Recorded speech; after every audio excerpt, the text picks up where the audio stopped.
سعودی عرب، متحدہ عرب امارات سمیت خلیجی ریاستوں میں آج عید الفطر ہے۔ امریکہ اور کینیڈا میں بھی آج عید منائی جائے گی۔ بنگلہ دیش، بھارت، انڈونیشیا، ملیشیا، سری لنکا میں شوال کا چاند نظر نہیں آیا۔ بنگلہ دیشی رویت حلال کمیٹی کے مطابق عید الفطر کل منائی جائے گی۔ بھارت میں لکھنؤ اور حیدرآباد میں مسلم علماء کونسل نے بھی عید الفطر 21 مارچ کو منانے کا اعلان کیا۔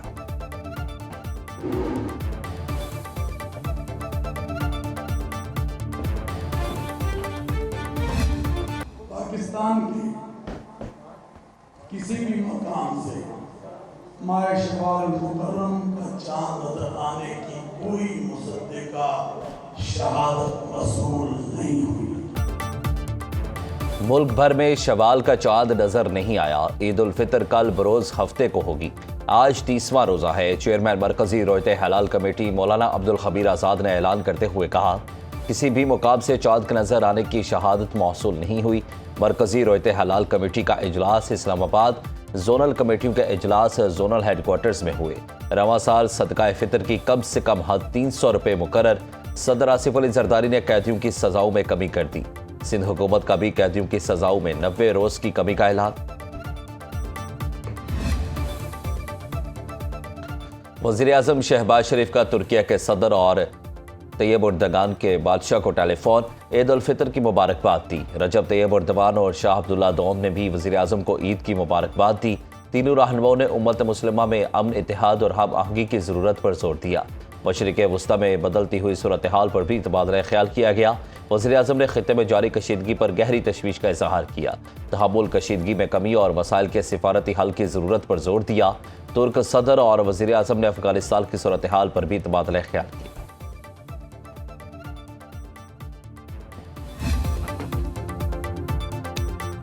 وزیر اعظم شہباز شریف کی زیر صدارت ایندھن کی بچت اور کفایت شعاری کے اقدامات کے نفاذ پر جائزہ اجلاس ملک میں ایندھن کی صورتحال اور بچت اقدامات کا جائزہ لیا گیا۔ فیلڈ مارشل سید عاصم منیر کی شرکت بریفنگ میں بتایا کہ پیٹرولیم مصنوعات کے وافر ذخائر موجود ہیں اور مزید انتظامات بھی کیے جا رہے ہیں۔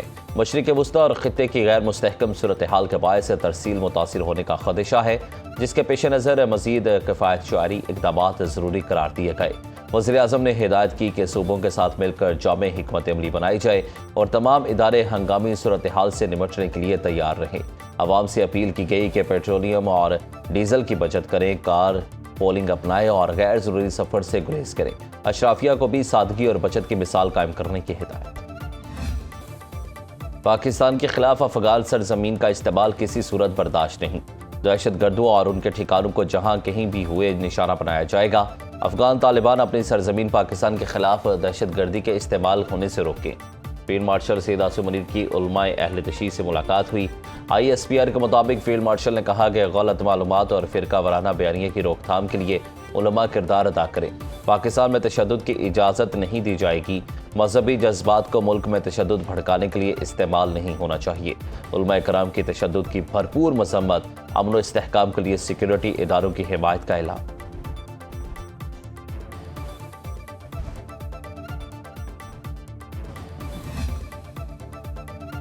افغان طالبان کے ترجمان کا آپریشن غضب للحق کی عارضی معطلی کی خلاف ورزی کا دعویٰ مضحکہ خیز قرار۔ وزارت اطلاعات کا کہنا ہے کہ پاکستان کی جانب سے کوئی خلاف ورزی نہیں کی۔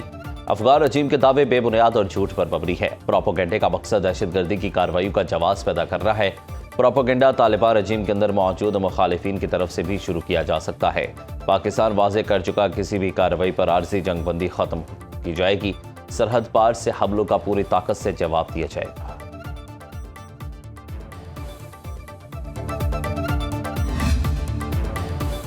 میزائل صلاحیت پر امریکی دعویٰ بے بنیاد قرار۔ پاکستان نے امریکی بیان مسترد کر دیا۔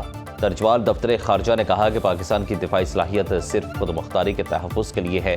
میزائل پروگرام خطے میں امن اور استحکام کے لیے ہے۔ پاکستان نے اپنے موقف میں کہا کہ میزائل رینج بین البراعظمی سطح سے کم ہے۔ بھارت کے طویل فاصلے کے میزائل خطے کے لیے تشویش کا باعث ہے۔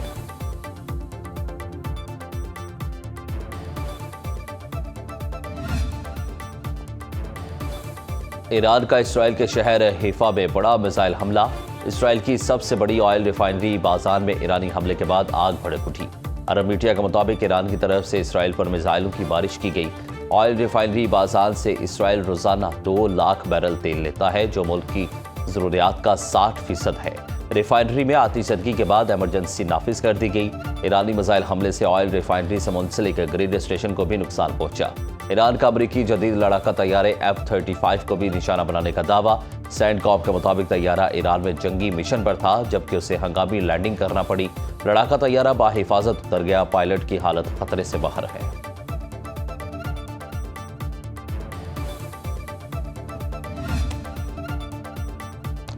آج ہم ایران پر بڑے حملے کرنے جا رہے ہیں۔ ہم نے اب تک ایران میں 7,000 اہداف کو نشانہ بنایا۔ ایران کی جنگ ماضی کی جنگ سے بہت مختلف ہے۔ میڈیا جھوٹ دکھا رہا ہے۔ امریکی سیکرٹری جنگ پیٹ ہیگسٹ کی جوائنٹ چیف آف سٹاف کے ہمراہ پریس کانفرنس۔ کہتے ہیں امریکہ ایران کے میزائل لانچرز، دفاعی صنعت اور اس کی بحریہ کو تباہ کرنا امریکی اہداف میں شامل ہے۔ ایران کے 120 بحری جہازوں کو تباہ کیا جا چکا ہے۔ ہم موجودہ اور آنے والی نسلوں کو ایران کے جوہری خطرے سے محفوظ کر رہے ہیں۔ جنگ میں ساتھ نہ دینے پر اتحادیوں کو تنقید کا نشانہ بنایا۔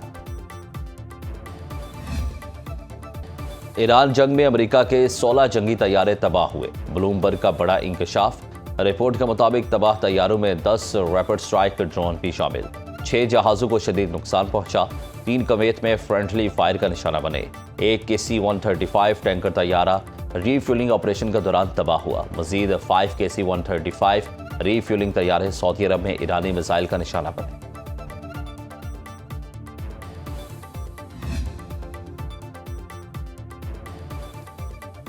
بغداد میں امریکی سفارت خانے کی اپنے شہریوں کو عراق چھوڑنے کی ہدایت۔ سفارتی حکام کے مطابق ایران سے منسلک مسلح گروہوں کی جانب سے حملوں کا خطرہ بڑھ گیا۔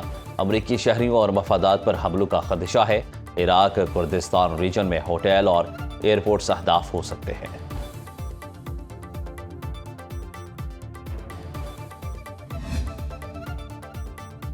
متحدہ عرب امارات کا ایران اور حزب اللہ کی معاونت سے چلنے والے دہشت گرد نیٹ ورک ختم کرنے کا دعویٰ۔ UAE حکام کا کہنا ہے کہ کیا نیٹ ورک منی لانڈرنگ اور دہشت گردی کی مالی مدد میں ملوث تھا۔ اماراتی اسٹیٹ سیکیورٹی ادارے کا لبنانی تنظیم حزب اللہ اور اس سے وابستہ نیٹ ورک کے دہشت گرد گرفتار کرنے کا دعویٰ۔ اماراتی معیشت میں مداخلت اور جعلی کاروبار کا بھی الزام۔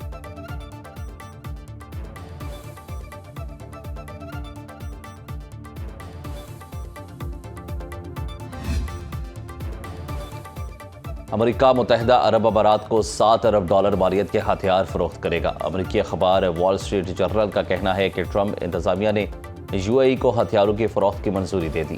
ہتھیاروں میں تقریباً $5.6 ارب کے پیٹریاٹ میزائل، $1.3 ارب کے جنگی ہیلی کاپٹر شامل ہیں۔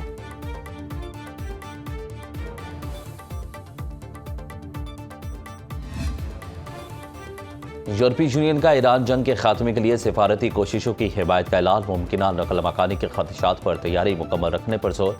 یورپی یونین کا مطابق ایران جنگ سے فوری طور پر یورپ کی جانب سے نقل مکانی میں اضافہ نہیں ہوا۔ یورپ اپنی سیکیورٹی کے لیے سفارتی، قانونی اور مالی وسائل استعمال کرے گا۔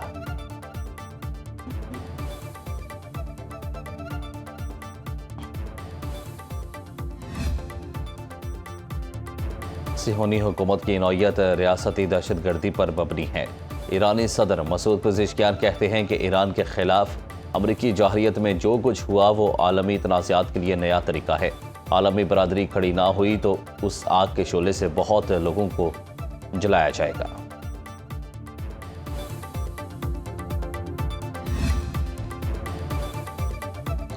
ایرانی وزیر خارجہ عباس عراقچی کی پاکستان، ترکی اور مصر کے وزرائے خارجہ سے علیحدہ ٹیلی فونک گفتگو۔ ایرانی میڈیا کے مطابق ایران نے امریکہ اور اسرائیل کی عدم استحکام پیدا کرنے والی کارروائیوں کے خلاف علاقائی مستعدی پر زور دیا۔ عباس عراقچی نے کشیدگی بڑھانے والی امریکی اور اسرائیلی کارروائیوں کے خلاف علاقائی ممالک پر باہمی تعاون پر زور دیا۔ انہوں نے کہا کہ ایران کے انفراسٹرکچر پر حالیہ امریکی اور اسرائیلی حملے کشیدگی کو بڑھانے کے لیے کیے گئے۔ ایران اپنی خود مختاری اور سلامتی کے دفاع میں کوئی کسر نہیں چھوڑے گا۔